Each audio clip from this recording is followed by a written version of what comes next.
Hello friends, तो ये हमारे संविधान की क्लास 26 है और आज हम इस क्लास में संघीय मंत्री परिषद, जिससे में आपके प्राइम मिनिस्टर और काउंसिल ऑफ मिनिस्टर भी होते हैं।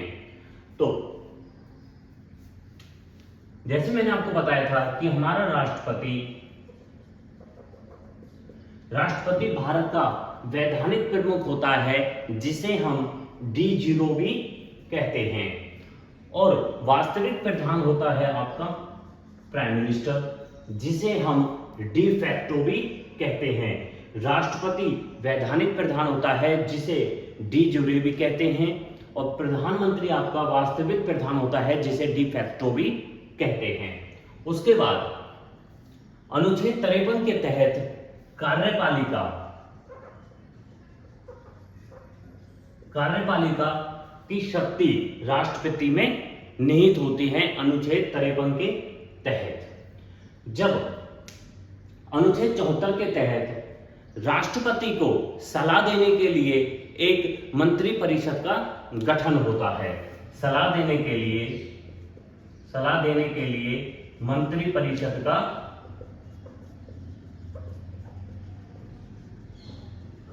गठन होता है अनुच्छेद 74 के तहत राष्ट्रपति को सलाह देने के लिए। उसके बाद अनुच्छेद 75(1) में आपकी प्रधानमंत्री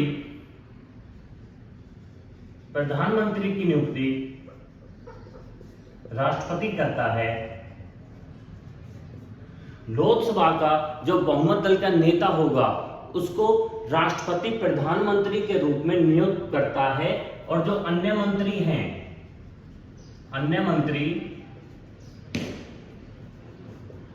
मंत्री को शपथ दिलाता है राष्ट्रपति प्रधानमंत्री की सलाह पर। दोबारा देखिए, अनुच्छेद 75 में प्रधानमंत्री की नियुक्ति राष्ट्रपति करता है और अन्य मंत्रियों की नियुक्ति राष्ट्रपति करता है, परंतु प्रधानमंत्री की सलाह पर। उसके बाद आता है कि अगर कोई मंत्री, अनुच्छेद 75(5) में अगर कोई मंत्री किसी भी सदन का सदस्य नहीं है, ना लोकसभा का ना राज्यसभा का, तो उसे 6 महीने के अंदर अंदर किसी भी सदन की सदस्यता लेनी पड़ेगी। अगर वो 6 महीने के अंदर किसी भी सदन की सदस्यता नहीं लेता है, तो उसको पद से हटा दिया जाएगा। फिर आता है आपका प्रधानमंत्री, और जो हमारे अन्य मंत्री हैं वो किस प्रकार की शपथ लेते हैं। प्रधानमंत्री और अन्य मंत्री आपकी 2 प्रकार की शपथ लेते हैं। पहली है आपकी गोपनीयता की शपथ लेते हैं। दूसरी, जो इन पे अपना पद होता है, प्रधानमंत्री जो अन्य मंत्री हैं, ये अपने पद की शपथ लेते हैं। पहली शपथ लेते हैं गोपनीयता की, और दूसरी शपथ लेते हैं पद की शपथ। उसके बाद मंत्री परिषद या मंत्री कार्यकाल कितना होता है प्राइम मिनिस्टर का, या जो हमारे अन्य मंत्री होते हैं सदन के, इनका कार्यकाल कितना होता है। इनका कार्यकाल होता है आपका 5 वर्ष का। परंतु मंत्री परिषद जब तक बनी रहती है 5 साल के अंदर अंदर, जब तक उसको लोकसभा का विश्वास प्राप्त रहता है, या अन्य मंत्री जब तक बने रहते हैं जब तक उन पे प्रधानमंत्री का विश्वास प्राप्त रहता है। उसके बाद मंत्री परिषद का आकार, कि मंत्री परिषद का क्या आकार होना चाहिए आपके। 91वें संविधान संशोधन द्वारा 2003 को ये तय हुआ था कि अनुच्छेद 75(1) के क में लोकसभा की जो टोटल सदस्यता है, जो टोटल इसकी सदस्यता, उनका 15% मंत्री परिषद का आकार रहेगा। जैसे अगर एग्जाम्पल लोकसभा में 100 सदस्य हैं, तो उसका 15% मतलब मंत्री परिषद का आकार 15 सदस्य से ज्यादा नहीं होना चाहिए। फिर आता है कि आपके कितने प्रकार के मंत्री होते हैं। आपके 3 प्रकार के मंत्री होते हैं, कैबिनेट मंत्री, राज्य मंत्री या फिर उप मंत्री। कैबिनेट मंत्री आपके भारत के प्रशासन की सर्वोच्च इकाई होते हैं। उसके बाद ये जो शब्द है आपका कैबिनेट, इस कैबिनेट का हमारे संविधान में उल्लेख नहीं था जब संविधान का निर्माण हुआ था। इसको कैबिनेट शब्द को, ये जो आपका कैबिनेट है, इस कैबिनेट शब्द को 44वें संविधान संशोधन द्वारा 1978 को जोड़ा गया था। आपके जब आपातकाल के दौरान अनुच्छेद 352 में राष्ट्रीय आपात लगती है, उसमें इस शब्द को जोड़ा गया था 44वें संविधान संशोधन द्वारा 1978 को। उसके बाद कैबिनेट मंत्री को जो हेल्प करते हैं, जो मदद करते हैं, वो होते हैं आपके राज्य मंत्री और उप मंत्री।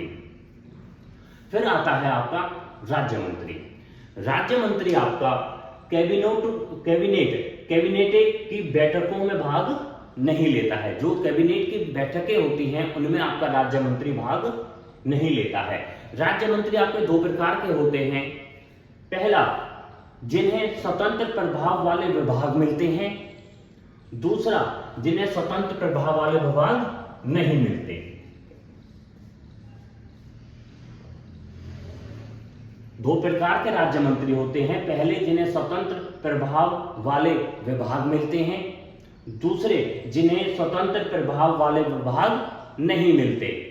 उसके बाद आपके आता है उपराज्य मंत्री, उपमंत्री।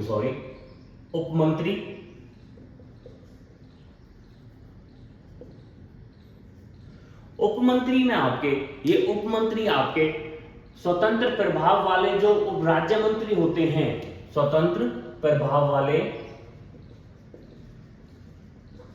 वाले जो राज्य मंत्री हैं और जो आपके कैबिनेट मंत्री हैं, इन दोनों के अधीन रहते हैं उपमंत्री।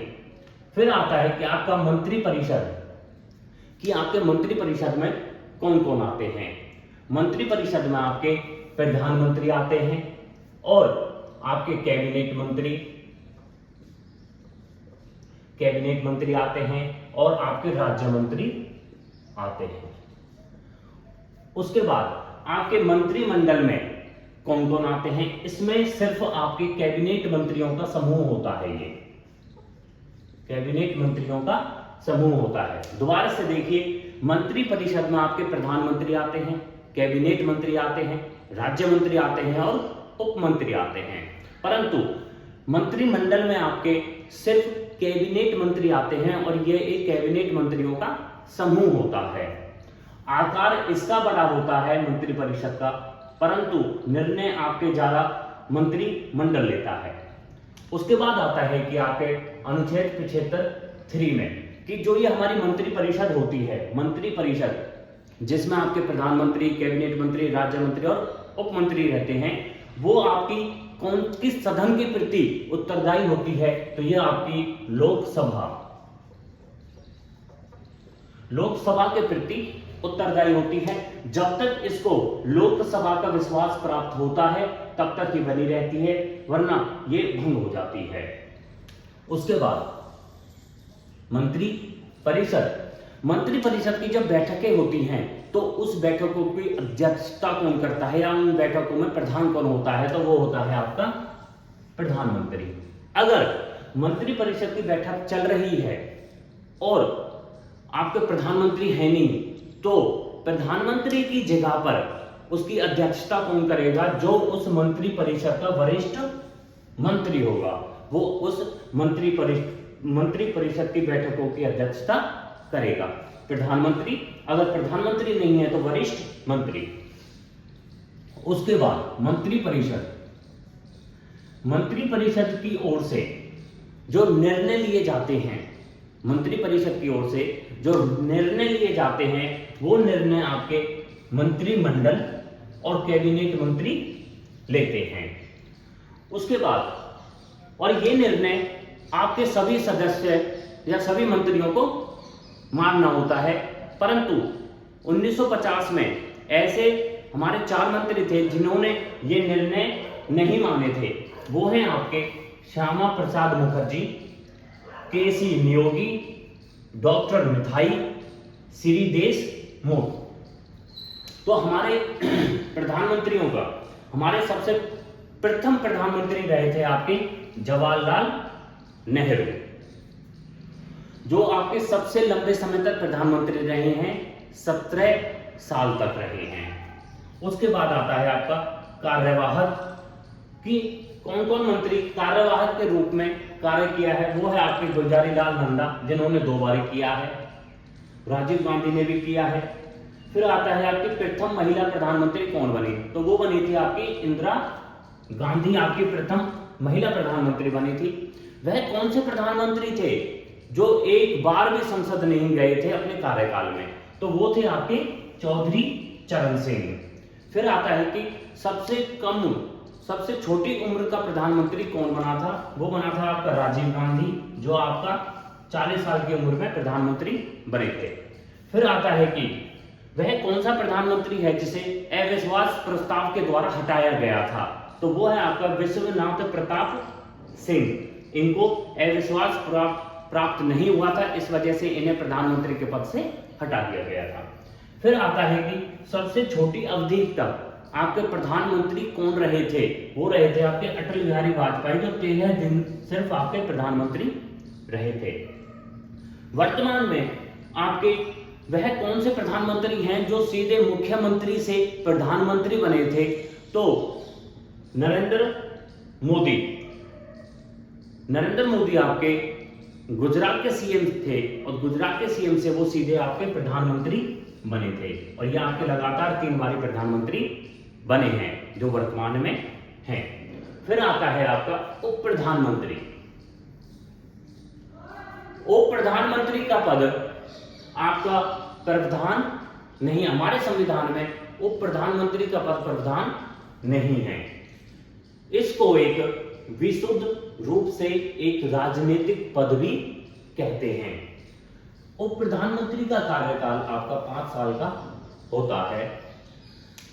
पीएम की अगर प्रधानमंत्री अनुपस्थित है किसी भी कार्यकाल में, किसी भी कार्यक्रम में, या कहीं भी आपका अगर प्रधानमंत्री अनुपस्थित है, तो उस स्थिति में आपका प्रधानमंत्री अनुपस्थित है तो उप प्रधानमंत्री कार्य करता है। उप प्रधानमंत्री आपका एक मंत्री के रूप में शपथ लेता है। पीएम जो उप प्रधानमंत्री होता है वो आपका सिर्फ प्रधानमंत्री के अनुपस्थिति में कार्य कर सकता है, उसका पद ग्रहण नहीं कर सकता, क्योंकि प्रधानमंत्री मंत्री परिषद का हिस्सा होता है, और अगर प्रधानमंत्री अपना त्यागपत्र दे देता है तो पूरी मंत्री परिषद भी भंग हो जाती है, और जब आपकी मंत्री परिषद ही भंग हो जाएगी तो प्रधानमंत्री का पद भी खत्म हो जाएगा। उसके बाद आते हैं कि हमारे भारत में 8 उप प्रधानमंत्री हैं, 8 उप प्रधानमंत्री बने हैं। जैसे हमारे सबसे प्रथम जो उप प्रधानमंत्री बने थे वो थे आपके सरदार वल्लभ भाई पटेल, फिर बने थे आपके मोरारजी देसाई, फिर बने जगजीवन राम, फिर बने आपके चौधरी चरण सिंह, फिर बने आपके वाई.वी. चौहान, फिर बने आपके चौधरी देवीलाल, फिर बने चौधरी देवीलाल दोबारा से, फिर बने आपके लाल कृष्ण आडवाणी। अब कहीं कहीं ये उप प्रधानमंत्री आपके साथ दिए होते हैं, क्योंकि देवीलाल को, चौधरी देवीलाल को एक मान लिया जाता है। तो फ्रेंड्स, ये हमारे संविधान की क्लास 26 थी, जिसमें आज हमने संघीय मंत्री परिषद, जिसमें आपके प्रधानमंत्री और काउंसिल ऑफ मिनिस्टर के बारे में पढ़ा था। Thank you.